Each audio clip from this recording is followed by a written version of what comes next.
बर्तमान कौन भक्त संख्या कम अच्छी ना भक्ति कम अच्छी ना मंदिर कम अच्छी जहाँ को पचारे केते समय दौच ठाकुर पूजा से कह 1.5 घंटा 2 घंटा समय दौर भाई सकाल उठ 2 घंटा ठाकुर पूजा पचारे केमती से ठीक आपको बतैब से कह धन पाइबा गोटे मंत्र पढ़ुची रोग जावाई गोटे 40 पढ़ुची वास्तु दोष कटि जावाई गोटे ठाकुर पूजा करुँची गोटे स्तोत्र पढ़ुची एमती तार 40 मिनिट जाऊँगी तार जोड़े धूपकाठी 20टा ठाकुर पूजा होती तेणु 33 कोटी देवता आमर 33 प्रकार न बुझिकी आम 33 कोटी बुझी तेणु 33 कोटी जमी बुझी बर्तमान तो नुआ पुराणा कि बहुत ठाकुर अच्छा तेणु हजार हजार ठाकुर लक्ष लक्ष ठाकुर भितर मनीष कौ ठाकुर पूजिब कौ ठाकुर पूजा कले सी तार प्रकृत आध्यात्मिकता धर्मर विकास घटव सी मोक्ष पाइब बा सी धन संपद पाइब सी जहाँ आशा कर पाइब से निर्णय कर साधक को पचार से भक्त को पचारे से कौन कहते किए कौन मोर साधन उन्नति होनी किए कौन मोर भक्ति उन्नति होनी किए कौन मोर धन संपत्ति भी बढ़ुनी रोग वैराग्य जमी सेमती अच्छी जो कष्ट दुख था सेमती अच्छी जाऊ तार कारण कौन कि कारण केवल गोटे जे जी समय से दौर आध्यात्मिकता ना धर्म ना उपासना पूजा आराधना ना जिते समय से व्यय कर तार इष्ट गोटे ना भगवान गोटे ना एक साधे सब साधे सब साधे सब गोटे ठाकुर गोटे इष्ट भगवान गोटे पाखे लुह गड़ेकी कांदिकी पाखे मंत्र स्तोत्र बोलिकी पाखे प्रार्थना करी पाखे आंतरिक नवेदन करी जदि सी से समय दिंता साधनार उन्नति हम निश्चिंत ता भक्ति निश्चिंत ता सागर धन संपद रोग वैराग्य जहाँ से आशा करुचे जनक पाखे कहले जनक पाखे ता मन ता बुद्धि ता अहंकार ता चेतना जनक पाखे रहिले तो सी किसी लाभ पाइब सी तो 1000 ठाकुर जोड़े धूपकाठी 20 ठाकुर बर्तमान मनीष पूजा करुच्ची जड़े साधु को शिष्य जाकि पचारा कहला मु गोटे फैक्ट्री करुच्ची से पानी केते फुट अच्छे आप मत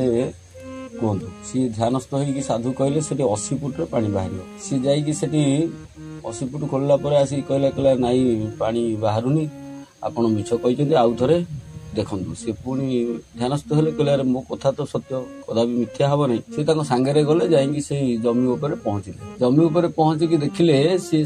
10टी गाढ़ा खोली 8 फुट खोली तेणु 80 फुट्रे पानी बाहर जदि आम 10टी गाढ़ खोलती 8 फुट खोलती विभिन्न प्रकार मंत्र स्तोत्र 5टा 50टा ठाकुर जदि आम पूजा करती समस्त पाखे जदि आम बसिकी ध्यान करती जप करती उपासना करती केते केते समय आम क्या देले आ प्रकृत में आम डाक आम उपासना आम आराधना आम प्रार्थना आम भक्ति आम आवेग कौटी पहुँचला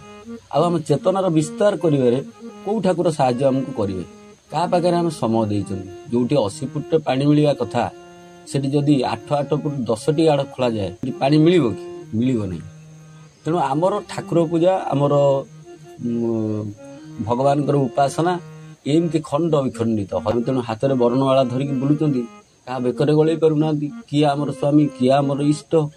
किए आमर भगवान हे आम स्थिर निर्णय भी करूना जदि जड़े स्त्री युवती ठिया है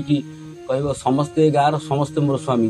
तेणु ता पिठी माड़ खाइबार किए बंचेब जदि क्या जन को स्वामी बोली कहे ताले से स्वामीर बड़ भाई तार देढ़शुर हो तार सान भाई तार दियर हो से गाँव जी जहाँ अच्छा